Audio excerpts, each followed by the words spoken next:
To begin with, it was a social need. I know the Indian theatre, the Indian contemporary theatre, which already had a 150-year-old tradition, did not have a book for actors.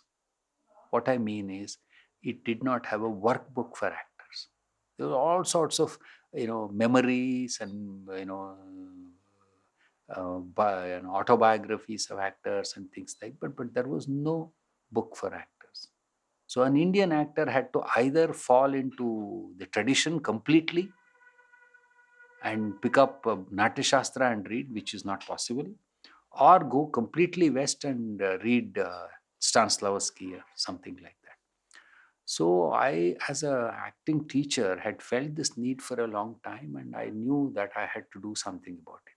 So initially, I started writing a workbook for Indian actors, and like always, I did it in Kannada because that's my, I believe, is my natural expression. So the Kannada book, which is called Nataneya Pathagalu, was available and it became very popular, and it was used by a lot of actors and acting schools. And then the National School of Drama came to know about it and said, "Why don't you get it translated?" I said, "All right." And somebody, this wonderful lady, she's actually trained as an actor and later became a journalist, very well known journalist. Um, she translated it. But when I read the translation, I realized that I had to rewrite the whole book again because when I was writing it in Kannada, the context was within India, in fact, within Karnataka. So I need not have to, I did not have to compare the Indian acting with the other methods of acting. But in English, I had to do that.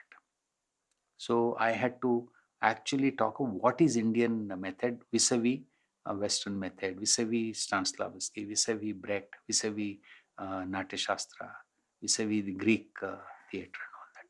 So, and also, you know, I am like the American poet Whitman.